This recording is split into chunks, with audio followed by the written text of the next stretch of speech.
Vamos abrir a palavra de Deus no livro de Jó, capítulo 1.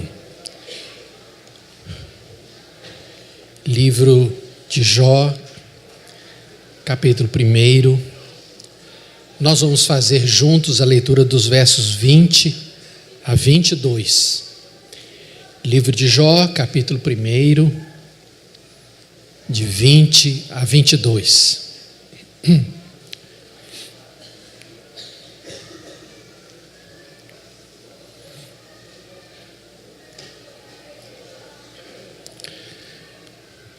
Jó, capítulo 1, verso 20 a 22, vamos ler juntos? Diz assim a palavra de Deus: Então Jó se levantou, rasgou o seu manto, rapou a cabeça e lançou-se em terra e adorou. E disse: Nu saí do ventre de minha mãe e nu voltarei. O Senhor o deu e o Senhor o tomou. Bendito seja o nome do Senhor. Em tudo isto, Jó não pecou, nem atribuiu a Deus falta alguma. Graças a Deus pela sua palavra. A Bíblia diz: o justo viverá pela fé. Mas hoje, nós vivemos pela fé sob pressão. Nós atravessamos um momento difícil para o nosso país. Cedo ou tarde, essa dificuldade vai bater à porta de alguns de nós aqui. Todos os veículos de comunicação falam que nós estamos vivendo um período de recessão em todos os setores da economia. Isso não impede de que Deus abençoe os seus filhos. No finalzinho do mês passado, a nossa cidade ganhou um belo supermercado da família do Paulo e da Marcilene. Eu não sei se você já conhece, não estou fazendo, ele não pediu para propaganda não, né, meus irmãos? Mas eu estou tão feliz, Paulo, com a sua vitória, porque eu sei que foi um trabalho da sua família de muitos anos, né? O mercado mais bonito de Macaé é o Pavani aqui da nossa igreja. Estou tão feliz por vocês. Eu não estava lá na inauguração porque eu estava viajando, mas meu coração estava ali com vocês. Mas as notícias são preocupantes. A indústria encolheu no último trimestre 5,9%. A construção civil está negativa 5,5%. O parque de máquinas no Brasil está com 69% da sua capacidade de operação, ou seja, mais de 30% parado, o parque de máquinas. Essa semana nós fomos surpreendidos com as férias coletivas das montadoras no estado de São Paulo. Deram férias em pleno mês de maio. Cerca de 10% das revendedoras de automóveis estão fechadas. Milhares de pessoas perderam o emprego. A inflação no mês de abril já bateu a meta do ano, que era de 4,5%. Aqui na cidade de Macaé, a Secretaria do Estado, Secretaria de Estado de Trabalho e Renda, estima que nos 8 ramos de atividade da nossa cidade, isso inclui o comércio, inclui a indústria, serviço, área de petróleo, cerca de 60 mil trabalhadores foram demitidos. Isso é uma calamidade, isso, irmãos. Aqui em nossa igreja mesmo, há vários pais de família que foram atingidos por essa crise que nós estamos vivendo. De quem é a culpa?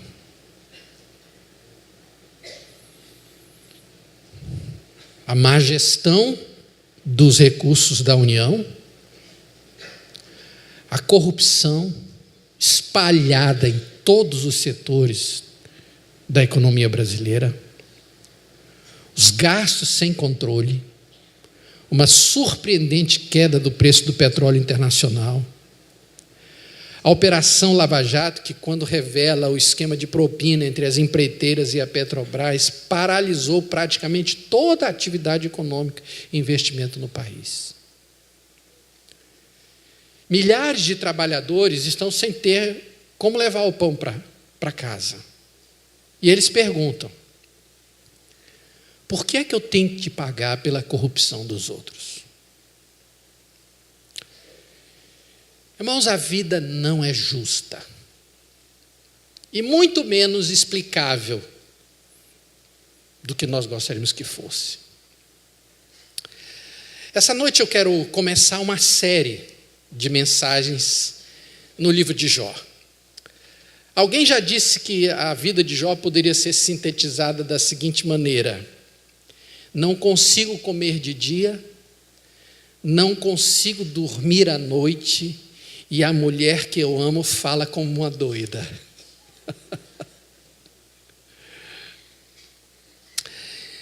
Jó foi um dos homens mais famosos, ricos e sábios da antiguidade.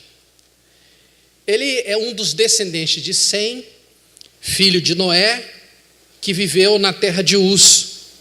O texto, na abertura do capítulo 1, descreve a sua riqueza. Ele possuía 7.000 ovelhas, o que o tornava provavelmente um dos maiores empresários na área de tecelagem de roupa de inverno.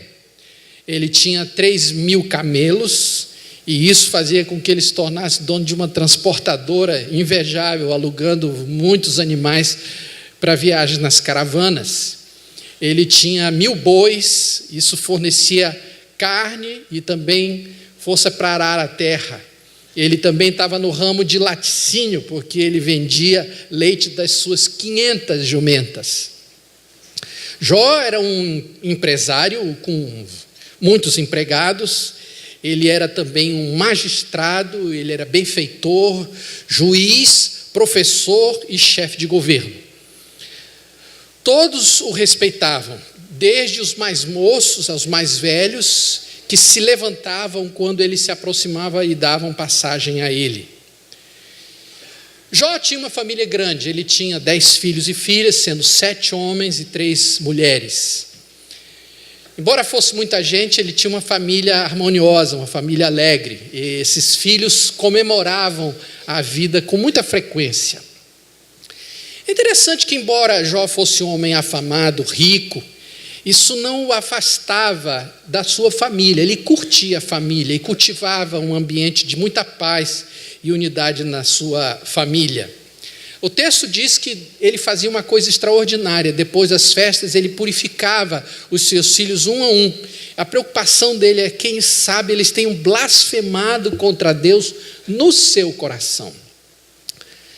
Mas o mais importante, irmãos, quando a gente descreve Jó, é o que Deus diz dele. Deus disse que Jó é um homem reto, íntegro, temente a Deus e que se desviava do mal. Para você ter uma ideia da descrição do caráter deste homem, abra sua Bíblia no livro de Jó, no capítulo 31. No capítulo 31, você tem uma descrição do caráter deste homem. Por exemplo, no verso 1 do capítulo 31, você encontra a seguinte declaração: eu fiz aliança com meus olhos.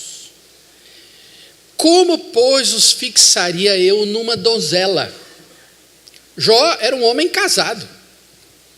Ele diz que fez um pacto com os olhos, muito antes de Jesus vir, dizendo: olha, quem olhar para uma mulher com intenção impura. Ele já tinha feito um pacto com os olhos dele. No verso 21, no 39 e o 21, ele diz: eu comi, fala da retidão, se comi os seus frutos sem tê-la pago devidamente. Ou no verso 21, se eu levantei a mão contra o órfão por me ver apoiado pelos juízes da porta. A Bíblia fala no 31 do seu temor a Deus. Por exemplo, no verso 24: se no ouro eu pus a minha esperança, ou disse ao ouro fino, em ti confio. No verso 26 e 27, se olhei para o sol ou para a lua, e o meu coração se deixou enganar em oculto, e beijos lhes atirei com a mão. Fala também do seu horror ao mal. No verso 5 e 6 ele diz: se andei com falsidade, se o meu pé se apressou para o engano, pese-me Deus em balanças fiéis e conhecerá a minha integridade. Pois bem, irmãos, esse homem, de quem Deus diz não há outro igual na terra como ele, é alvo de uma disputa lá no céu. E no centro da disputa está a questão se o amor e a adoração e o serviço e a devoção de Jó é por amor ou por interesse. Volte agora para o capítulo 1 do livro de Jó. O livro de Jó descreve um encontro, um diálogo que Jó nunca soube que aconteceu. Os filhos de Deus se apresentaram diante dele, Satanás no meio deles. E Deus perguntou: aí, Satanás, de onde você vem? Ele falou: de rodear a terra e passear por ela. Aí Deus diz assim: viste o meu servo Jó, reto, íntegro, temente a Deus e que se desvia do mal? E o diabo disse também: pudera, né? Pudera. O Senhor o abençoa com tudo, dá tudo de melhor para ele, para a família dele, livra ele de todos os males e tristezas, tudo que ele põe a mão, ele enriquece. Agora, experimenta tirar as coisas dele, experimenta tirar a riqueza, e veja se ele não blasfema contra ti no teu rosto. Quer apostar? Então, vou fazer uma coisa, Satanás. Pode tirar tudo que ele tem, vamos ver. Mas não toca nele. Não toca nele. A Bíblia diz que Satanás saiu da presença do Senhor e entrou em ação. Interessante, irmãos, pense aqui comigo. Até onde seria possível o diabo provocar o Deus Todo-Poderoso? Seria o juiz de toda a terra, seria possível ser incitado por uma das suas criaturas a fazer o que ele não quer ou o que não é justo? Por que teria Deus iniciado esse debate sobre Jó? Talvez, irmãos, Deus quisesse lembrar a Satanás que ele é, desde o início da sua rebelião, um perdedor. Talvez é como se Deus estivesse dizendo: Satanás, tu andas por aí te gabando de ter tirado o meu filho Adão do meu jardim. Tu te glorias de ter dominado o coração de Caim para matar Abel. Tu ficas aí comemorando a morte de toda aquela gente no dilúvio. Viste o meu servo Jó. Irmãos, o diabo insinua que Deus compra o amor de Jó com bens materiais. Então Deus propõe uma aposta. Como é que Jó reagiria se ele enfrentasse uma adversidade sem causa aparente? Será que ele blasfemaria, ele acusaria, ele amaldiçoaria os céus? Ou ele permaneceria íntegro? Como é que se portaria a fé de Jó sob pressão?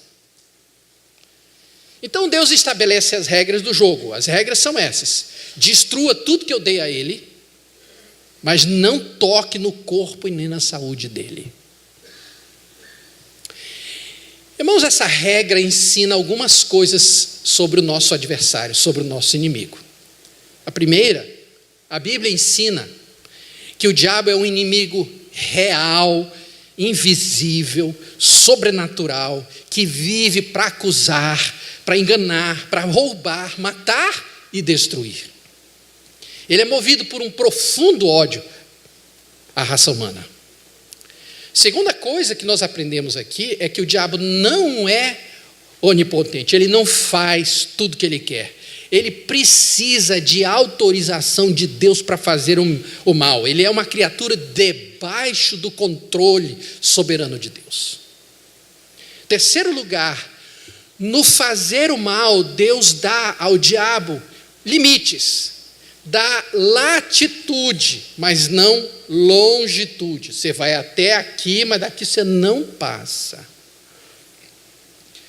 Quarto lugar, é que o grande interesse do diabo é fazer com que o ser humano blasfeme contra Deus, porque essa é uma ação que ele não pode fazer, ele é proibido de fazer isso. Há alguns anos atrás, foi exibido um filme chamado O Advogado do Diabo,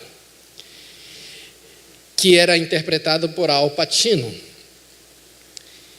E em determinado momento do filme, esse advogado, Kevin Lomax, que é o Keanu Reeves, vai ser apresentado no filme pelo seu verdadeiro pai. Então tem um diálogo entre os dois personagens, o Pacino e ele. Há coisas nesse filme que o diabo de verdade nunca diria. Por exemplo, tem uma frase lá que o Pacino diz assim: eu sou um fã do homem, eu sou um humanista, talvez o último humanista. Mentira, irmãos. Porque, na verdade, o diabo odeia o ser humano, ele quer destruir a raça humana. Um outro erro crasso do filme é que o personagem do diabo, que é interpretado por Al Pacino, diz que Deus dá instintos ao homem, mas proíbe-os de usá-los. E chama o Criador de sádico. Bom, isso jamais aconteceria na vida real.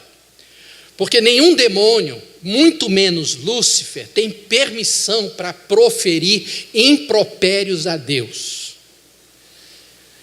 Pode ver no ministério de Jesus. Quando os demônios falavam com Jesus, eles sempre o faziam de maneira respeitosa. Eles diziam, Filho do Deus Altíssimo. Eles diziam, Filho de Deus. Diziam, Santo de Deus. Nunca falavam impropérios, porque se o insultassem, seriam de prontos exterminados. A Bíblia diz que Deus não socorre a anjos. Al Pacino podia dizer isso e continuar vivo, o diabo não. Por isso ele incita o homem a proferir o que ele sente no coração, mas não pode falar.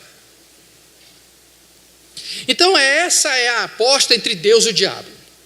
Será que haveria uma situação em que Jó blasfemaria contra Deus? Então isso aconteceu em 4 lugares diferentes. A provocação vai acontecer em 4 lugares diferentes, com pessoas diferentes, com propriedades diferentes. Uma calamidade que vem sobre a vida de Jó. É como se o inferno todo tivesse se juntado para fazer mal a uma única pessoa. E quando você lê o texto, você percebe que houve um planejamento, uma estratégia, uma lógica, de tal maneira que cada desastre fosse gradativamente maior do que o anterior. Então Satanás quer ganhar essa aposta, ele quer ter a certeza de que Jó vai amaldiçoar o Senhor. Então eu queria que você exercitasse agora a sua imaginação. Feche os seus olhos, se você quiser, e entre comigo na fazenda de Jó, no dia da calamidade. Imagine um dia de sábado, no fim da tarde, um dia ensolarado, o céu está azul, sem nuvens, uma brisa fresca torna a temperatura bem agradável. Olha, venha comigo, passe pela porteira da fazenda. Ali, naquele lado, tem uns empregados que estão guiando alguns bois, estão arando a terra. Um pouco mais adiante tem um gramado, onde algumas ovelhas e jumentas estão pastando. Ali daquele outro lado tem um pomar, perto da casa principal. Tem alguns empregados, eles estão preparando alguns camelos para uma caravana que vai sair no dia seguinte. Agora nós chegamos na casa, olhe por dentro da janela. Lá dentro está Jó, sentado com a sua esposa, tomando um chá no fim da tarde. Eles estão conversando tranquilamente sobre os acontecimentos daquela última semana. E de repente Jó para e ora por seus filhos. De repente, eles ouvem alguém bater a porta. Jó se levanta apressadamente para saber quem é. Eu e você, nós sabemos que quando aquela porta for aberta, a vida de Jó nunca mais será a mesma. Entra o primeiro mensageiro. Era um dos peões que era responsável pelo gado. Ele entra ofegante, quase não consegue falar, tem hematomas pelo corpo inteiro. Ele se pendura no pescoço de Jó e diz: patrão, patrão, foi horrível. A gente estava arando a terra com os bois, as mulas estavam pastando. De repente, patrão, apareceu do nada um bando de ladrões, daquela gente de Sabá. Eles falavam para a gente que eles eram gente má. Patrão, eles mataram sem piedade os peões, levaram o gado e só eu escapei com vida. Jó está perplexo com aquela violência. Ele sempre foi amigo de todo mundo, respeitou todo mundo, ele nunca fez inimigos. Como é que pode alguém simplesmente aparecer e assassinar todos os seus empregados que cuidavam do seu gado e levassem o gado? A essa altura, a esposa de Jó deixa a mesa e vai para a sala acudir aquele mensageiro. Mas enquanto o primeiro mensageiro ainda conta os detalhes do ataque, entra um segundo mensageiro. O homem está estado de choque, a pele dele está escurecida, os cabelos embaraçados. Patrão, uma desgraça, o senhor nem imagina. Eu estava com os pastores cuidando das ovelhas, o céu estava limpo, claro, patrão, e de repente apareceu um fogo do céu. Eu nunca vi uma coisa dessas, patrão, é apavorante. Não deu tempo de nada, só deu tempo da gente tentar correr, as ovelhas se espalharam por todo canto, mas o fogo queimou todo mundo, queimou as ovelhas, os pastores, a vegetação, está tudo queimado, pastor. Só eu escapei com vida. Jó começa a desconfiar que algo muito estranho está acontecendo. Não há nuvens negras nos céus, não há temporal, e agora esse relâmpago, esse fogo misterioso matando os rebanhos e os seus pastores. E nesse momento outros empregados correm para socorrer aquele homem que havia chegado. Mas enquanto eles estão conversando, a sala é invadida por um terceiro mensageiro. Patrão, os caldeus, aquela gente má, eles vieram em bando, 3 bandos de caldeus vieram e mataram os seus pastores, levaram os camelos e deixaram a carnificina, só eu escapei com vida. Nesse momento Jó sabe que algo tenebroso está acontecendo, porque 1 ou 2 caldeus roubarem um ou outro jumento, uma outra coisa, mas um bando, 3 bandos, parece um exército vindo para a guerra. O coração de Jó está acelerado, a sua respiração está ofegante, o suor começa a molhar sua face. Em poucos minutos, todo o seu patrimônio foi devastado, roubado, destruído. Estão 3 feridos ali. Jó começa a pensar: ai meu Deus, eu vou ter que recomeçar tudo de novo. Pelo menos eu tenho meus filhos. Mas de repente entra o 4º mensageiro: patrão, seus filhos, não, meus filhos, não. O patrão foi na casa do mais velho, estavam todos os seus filhos e filhas reunidas como de costume para uma festa, a maior alegria, patrão. De repente, do nada, apareceu um furacão lá no deserto, foi horrível, veio sobre a casa, um barulho estrondoso, levantou o telhado, derrubou as paredes, explodiu todos. Ficaram todos soterrados. Eu não sei nem como eu escapei, mas só eu escapei com vida. Jó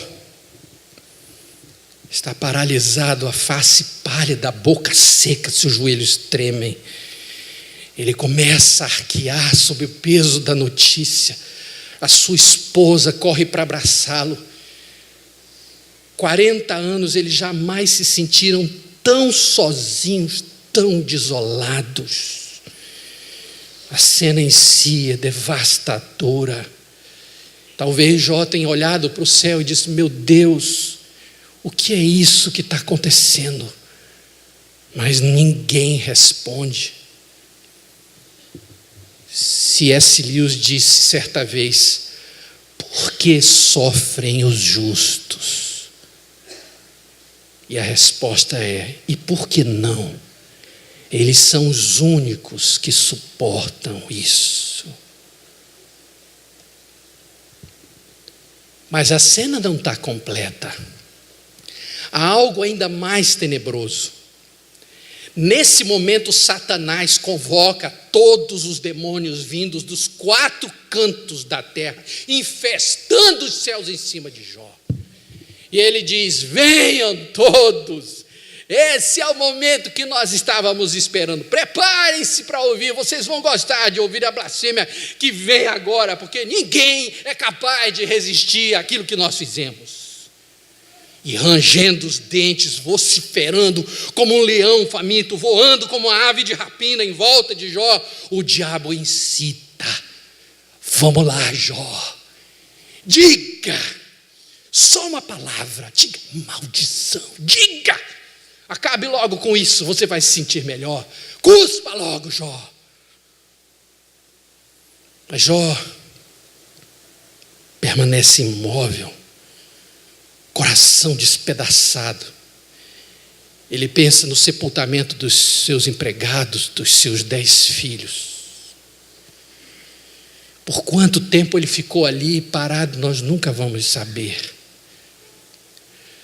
Mas o que vem a seguir prova que Deus estava certo quando fez a aposta. O texto em hebraico é uma sequência de 5 verbos. E se você quer uma definição do que é submissão na Bíblia, ela está aqui. 5 verbos. Primeiro verbo: ele se levantou. Ele não pode ficar ali para sempre. Tinha que vir uma resposta do céu, mas ela não veio. Então, ele se levanta. Se levanta como um herói da fé sob pressão. Em seguida, diz o texto que ele rasgou suas vestes.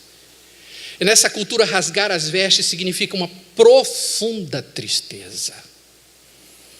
Depois, ele rapou a cabeça. Isso expressa total humilhação. Roupa rasgada e cabeça raspada, naquela cultura, é o sinal da maior humilhação que um ser humano pode expressar. O quarto verbo prepara o ápice da resposta de Jó. Ele se prostrou, colocou o rosto em terra em profunda submissão. Colocar o rosto no chão com as mãos estendidas é como se ele estivesse comendo do pó da terra. E o quinto verbo é: ele adorou. Ele adorou e disse: nu saí do ventre de minha mãe e nu voltarei. O Senhor deu, o Senhor tomou, bendito seja o nome do Senhor. E nesse momento, essa incontável legião de abutres espirituais, houve a explosão de Satanás.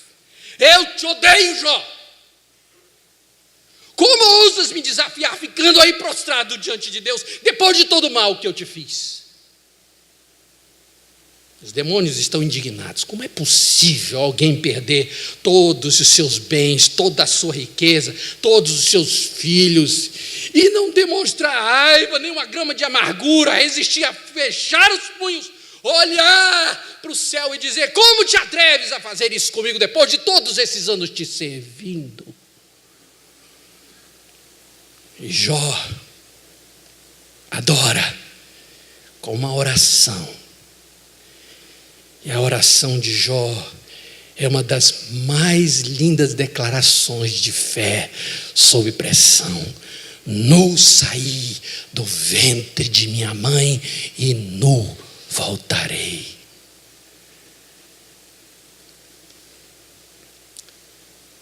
Por que os seres humanos nascem nus? Talvez porque o Criador esteja nos lembrando de que nós nada trazemos a esse mundo.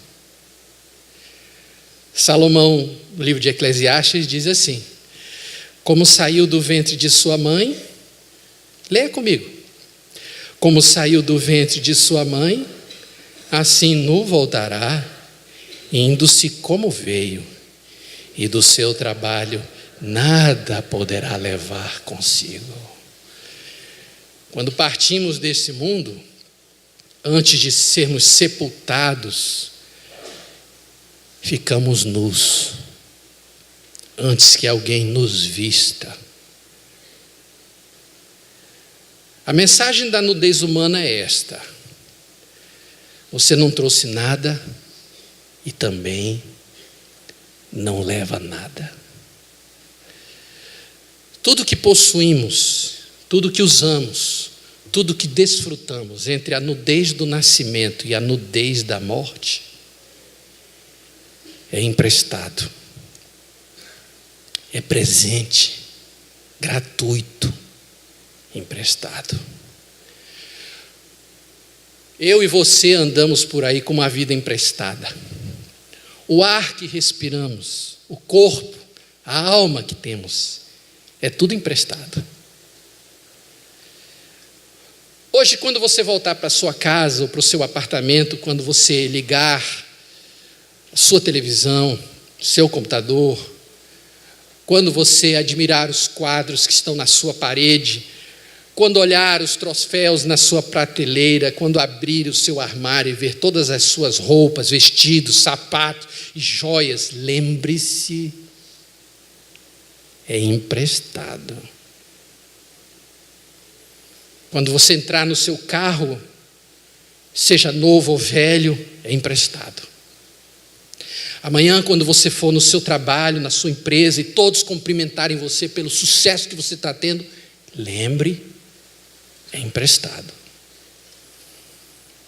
Quando você abraçar o seu cônjuge, e quando os seus filhos beijarem o seu rosto, lembre-se, eles são emprestados. Você pode cuidar, você pode criar, alimentar, ensinar, disciplinar, preparar, mas um dia eles vão partir porque eles são emprestados. O apóstolo Paulo diz na carta a Timóteo, 1 Timóteo 6, porque nada temos trazido para o mundo, nem coisa alguma podemos levar dele. Você não trouxe nada e não leva nada, tudo emprestado. Isso traz algumas vantagens para a gente. Vamos pensar no outro lado. Se a sua casa for assaltada e levarem tudo que você tiver dentro, seus móveis, seus eletroeletrônicos, suas roupas, joias, documento, ou se a sua casa pegar fogo e levar tudo, consumir tudo, fique sossegado, não é seu, é emprestado.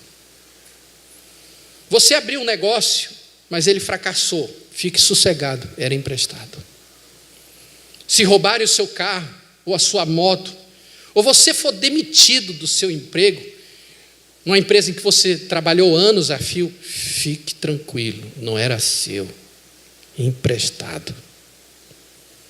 Se a fatalidade bater à sua porta, e você tiver que se despedir de um ente querido, está tudo certo, emprestado. E aí vem o conselho de Jó aos injustiçados. E o conselho é este: não se apegue às coisas. Vamos dizer juntos? Não se apegue às coisas. Ame as pessoas, mas não se apegue às coisas. Ray Stedman, um escritor norte-americano, conta que uma vez ele foi convidado para fazer uma palestra e quando ele fez a mala de viagem, ele esqueceu de colocar um terno. Estava quase na hora de sair quando ele percebeu esse esquecimento. Só que, para sua sorte, em frente ao hotel em que ele estava hospedado, havia uma funerária. Então ele desceu, falou com o dono da funerária, contou o seu drama e alugou um terno. E foi para a palestra. Quando ele chegou à plataforma, na hora de falar, como costumeiramente ele fazia, ele tentou colocar as mãos no bolso. Foi aí que ele percebeu que os ternos para cadáveres não têm bolso.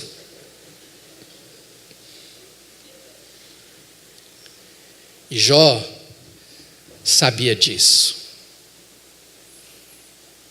Nu eu vim e nu vou voltar. O Senhor deu, o Senhor tomou. Bendito seja o nome do Senhor. Nunca o propósito da vida humana, do ser humano, foi tão simples e objetivamente definido. Se você não trouxe nada para o mundo e não leva nada dele, se tudo que você possui, ganha ou perde, enquanto está no mundo, pertence a Deus, a sua única bagagem daqui para lá é sua adoração. Essa é a razão porque Jesus disse que o Pai procura adoradores, verdadeiros adoradores. Porque quando você bendiz ao Senhor com seus lábios, quando você serve ao Senhor com seu corpo, quando você adora a Deus com seu coração, com a sua alma, com seu entendimento, com a sua força, você está cumprindo dois propósitos. Primeiro, você está sendo verdadeiramente humano na sua missão essencial, que é bendizer o nome do Senhor. Em segundo lugar, quando você bendiz a Deus sob pressão, no meio da injustiça, no meio da tragédia ou da calamidade que você não tem explicação, e quando nesse momento você diz, o Senhor deu, o Senhor tomou, bendito seja o nome do Senhor, você é a resposta de Deus à acusação insidiosa de Satanás, que Deus compra a nossa estima. Você é a resposta. Quando você, com os seus lábios, com a sua vida, com o seu trabalho, quando tudo em você está dizendo Deus dá, Deus toma, qualquer que seja o seu desígnio, quer você entenda, quer não, quer pareça justo, quer pareça injusto, bendito seja o nome do Senhor, você é a resposta de Deus ao diabo.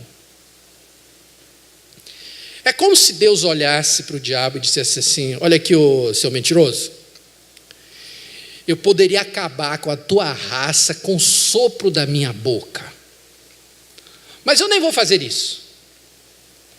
Eu vou deixar meus filhos e minhas filhas te responderem, porque a minha graça neles é suficiente para te responder. Eles me amam pelo que eu sou, não pelo que eu dou a eles.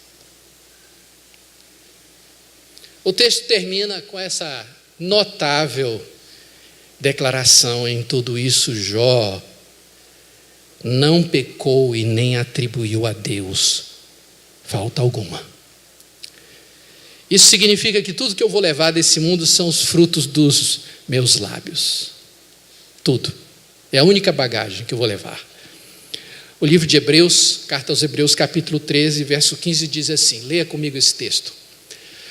Por meio de Jesus, pois, ofereçamos a Deus sempre sacrifício de louvor, que é fruto de lábios que confessam o seu nome. Guarde isso. A sua fé está nos lábios. E eles falam do que está cheio o seu coração. Tiago diz assim, será que pode a mesma fonte jorrar água doce e água amarga? Resposta, é claro que não. Quando você estiver sob pressão, você vai saber qual é o tipo da sua fé. Porque dependendo do que os seus lábios proferirem, você vai saber quem é você por dentro. A fé está nos lábios. O salmista dizia assim, olha essa passagem. Porque a tua graça é melhor do que a vida, os meus lábios te louvam. Eu queria falar uma palavra, especialmente aqueles pais de família que já foram atingidos por essa crise que a gente está vivendo. A vida não é justa, mas eu e você temos um Pai que é justo.